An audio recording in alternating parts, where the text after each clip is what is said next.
Hi, good evening ആൾ. എനിക്കിന്ന് കിട്ടിയൊരു സാധനം കാണിച്ചു തരട്ടെ. ഒരു സെക്കൻഡ്. ഇത് കണ്ടോ, നല്ല നാടൻ അച്ചിങ്ങ. നമുക്ക് കുരുവൊക്കെ എടുക്കാൻ പറ്റുന്നത്. ഇത് കുരുവൊക്കെ എടുത്ത് നമ്മളിങ്ങനെ ഉണ്ടാക്കുമ്പോൾ എന്താ പറയുക, കുരുവൊക്കെ തിന്നുമ്പോൾ ഒരു പ്രത്യേക ടേസ്റ്റ് അല്ലേ. ഇത് ഞാനിനി കുരു എടുത്തിട്ട് കാണിച്ചു തരാം കേട്ടോ. ഇതിവിടെയൊക്കെ നമുക്ക് വളരെ റെയറായിട്ടല്ലേ കിട്ടുള്ളൂ. അതുകൊണ്ടാണ് കേട്ടോ കാണിച്ചു തന്നെ. അപ്പോൾ ഇത് നന്നാക്കി കഴിഞ്ഞു, പക്ഷെ കുറച്ചേ ഉള്ളൂ. കണ്ടോ, ഇത്രയധികം തൊലിയാണ്. അപ്പോൾ എന്തേ, ഞാൻ കുറച്ച് നീളൻ പയറൂടെ മേടിച്ചിട്ടുണ്ടായിരുന്നു. കണ്ടോ എന്ത് നീട്ടാൻ നോക്ക്. അതും കൂടെ എൻ്റെ കൂടെ ഇടാമെന്ന് വിചാരിച്ചു.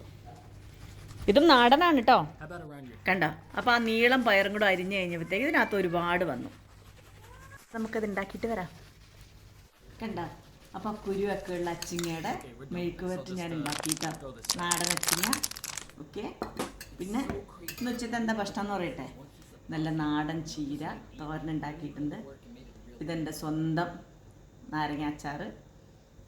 പിന്നെ നാട്ടിൽ നിന്ന് വന്ന കടച്ചക്കയുടെ കണ്ട തീയൽ നന്നായിട്ട് വെന്തു കിട്ടും ഇത്. പിന്നെ പപ്പടമുണ്ട്. പിന്നെ ഈ ഒലിവുണ്ട്. ഈ ഒലിവ് നിങ്ങൾ കണ്ടോ, ഈ ഒലിവിൻ്റെ അകത്ത് ഇങ്ങനെ ചില്ലി വെച്ചിട്ടുണ്ട്. പിന്നെ ഞാൻ ഈ സൈഡിൽ കുറച്ച് നെയ്യ് ഒഴിച്ചിട്ടുണ്ട്. മാമുണ്ണ നമുക്ക് നമ്മൾ ആദ്യം കറി എടുത്തൊഴിച്ചു. നമ്മൾ ഫുഡ് കഴിക്കുന്നൊരു ചേട്ടൻ്റെ ഇല്ലേ ഇൻസ്റ്റാഗ്രാമിൽ, അതുപോലെയൊക്കെ കോപ്പി ചെയ്യാനൊക്കെ നോക്കിയതാണ്. പക്ഷെ അങ്ങനെയൊന്നും നടക്കുമൊന്നുമില്ല. എനിക്ക് അത്രയ്ക്ക് ഫാസ്റ്റായിട്ട് വലിയതായിട്ടൊന്നും കഴിക്കാൻ പറ്റില്ല. അതാണ് ഇതേ അച്ചിങ്ങയുടെ തോരനൊക്കെ ഇട്ടു. കണ്ടാ ഇതേ. എല്ലാവരും ചോദിക്കും കേട്ടോ, ഈ വെജിറ്റേറിയൻസിനൊക്കെ നിങ്ങൾക്ക് എന്താ കഴിക്കാനുള്ളത്, നിങ്ങൾക്ക് കാര്യമായിട്ടൊന്നും കഴിക്കാനില്ലല്ലോ എന്നൊക്കെ. ഇത്രയും ടേസ്റ്റായിട്ടൊക്കെ നിങ്ങൾ കഴിക്കുന്നുണ്ടെന്ന് എനിക്ക് തോന്നുന്നില്ല.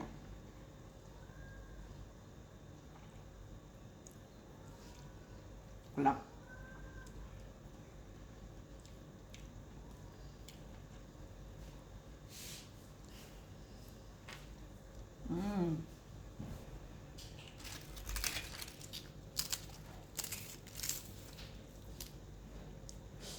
അടുത്തൊരു ഈ ഇത് ഒലിവ് എടുത്ത് കഴിക്കാം കേട്ടോ. അങ്ങനെ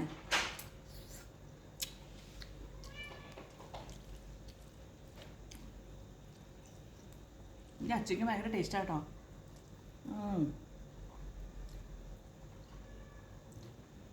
അടിപൊളി. നിങ്ങളൊക്കെ ഭക്ഷണം കഴിച്ചോ? ഞാൻ കഴിക്കില്ല കേട്ടോ. എന്നാലേ ചേക്ക് ബൈ. പിന്നെ ഞാൻ പറയാൻ മറന്നു, അവസാനം കുറച്ച് മോരൊഴിച്ചിട്ട് ഓക്കെ, കുറച്ചും കൂടെ കറിയൊക്കെ ഇട്ടിട്ട് ഒരു പീസ് പപ്പടമൊക്കെ എടുത്തിട്ട് എനിക്കിങ്ങനെ കഴിക്കാൻ ഭയങ്കര ഇഷ്ടമായി. കടച്ചക്കട കറിയുടെ ഉടനെ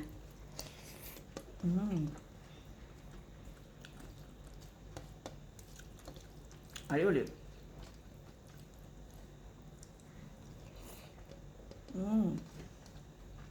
അച്ചാറും ഉണ്ട് കേട്ടോ. ബാക്കിയൊക്കെ തീർന്നു.